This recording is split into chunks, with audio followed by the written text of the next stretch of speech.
Assalamualaikum warahmatullahi wabarakatuh. Saya Sylvia Dipina Febrianti. Di sini saya akan menjelaskan tentang materi manajemen strategi, yaitu implementasi strategi.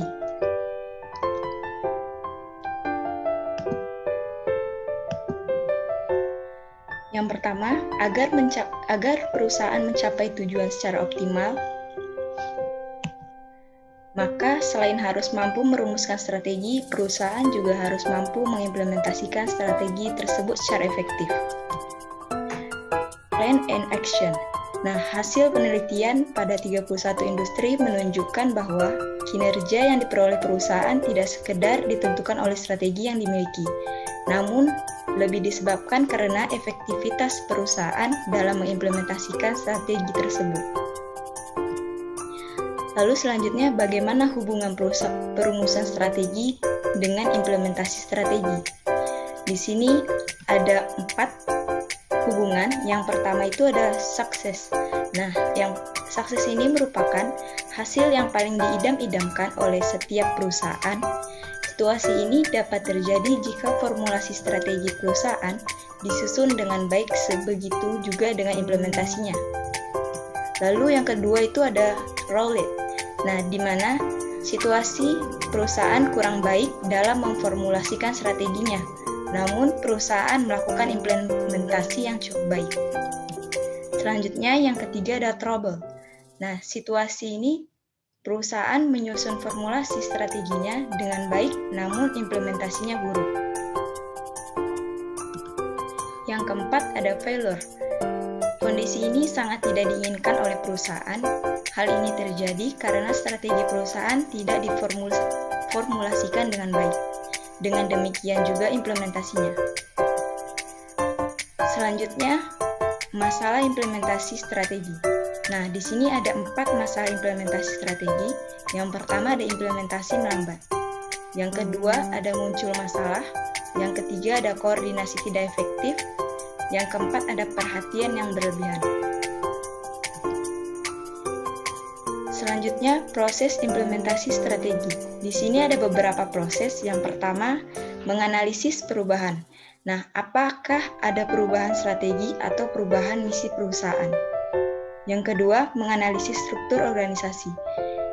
Struktur organisasi yang baik adalah struktur organisasi yang sesuai dengan strategi yang akan dijalankan oleh perusahaan tersebut. Lalu yang ketiga itu ada menganalisis budaya perusahaan.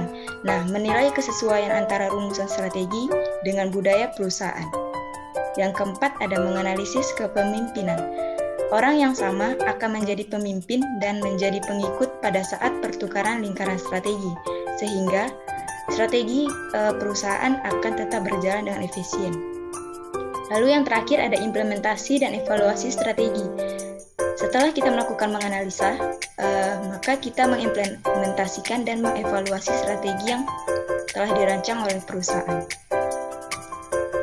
Selanjutnya ada macam-macam struktur organisasi. Di sini terdapat 5 macam struktur organisasi. Yang pertama ada struktur organisasi sederhana. Yang kedua ada struktur organisasi fungsional. Yang ketiga ada struktur organisasi divisional. Yang keempat ada struktur strategic business unit atau SBU. Yang kelima ada struktur organisasi matrik. Yang pertama, struktur organisasi sederhana. Nah, di dalam struktur organisasi sederhana ini hanya memiliki 2 tingkatan, yaitu pemilik dan pekerja.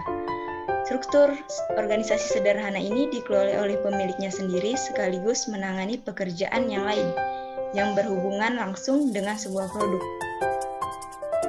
Struktur organisasi sederhana ini mengambil semua keputusan sendiri dan terlibat langsung dalam setiap tahap kegiatannya. Lalu yang kedua ada struktur organisasi fungsional. Nah, di dalam struktur organisasi fungsional ini terdapat kelebihan dan kekurangannya. Kelebihan dari struktur ini, yang pertama efisiensi melalui spesialisasi.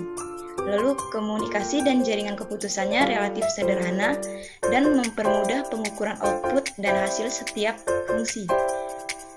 Dan kekurangan struktur organisasi ini yaitu dapat mendorong timbulnya persaingan dan konflik antar fungsi. Lalu yang ketiga ada struktur organisasi divisional. Nah, di dalam struktur organisasi divisional ini, tiap divisi dapat beroperasi sendiri-sendiri di bawah pengarahan seorang manajer. Manajer divisi yang bertanggung jawab yaitu bertanggung jawab langsung dengan CEO. Di dalam struktur organisasi divisional ini, manajer divisi dapat mengembangkan strategi untuk masing-masing divisi.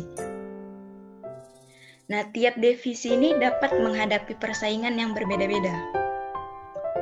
Yang keempat, ada struktur Strategic Business Unit ataupun SBU. Ketika struktur organisasi divisional menjadi sulit diterapkan karena CEO memiliki terlalu banyak divisi yang harus diurus, maka dengan adanya solusi SBU ini, kegiatan akan lebih mudah, yaitu dengan mengelompokkan sejumlah divisi berdasarkan pada beberapa aspek seperti lini produk ataupun pasar. Yang kelima, ataupun yang terakhir, yaitu struktur organisasi matriks. Nah, di dalam struktur organisasi matriks ini terdapat kelebihan dan kekurangannya. Kelebihan dari struktur ini yaitu tujuan proyek akan menjadi lebih jelas, memungkinkan untuk merespon pada beberapa sektor lingkungan secara serentak, dan banyak jalur untuk melakukan komunikasi. Lalu kekurangan dari struktur organisasi matriks ini yaitu memungkinkan komunikasinya timbulnya dualisme kepemimpinan relatif sulit karena terdapat kepentingan ganda sehingga memerlukan koordinasi yang kuat. Sekian dari penjelasan saya mengenai implementasi strategi. Lebih dan kurang saya mohon maaf.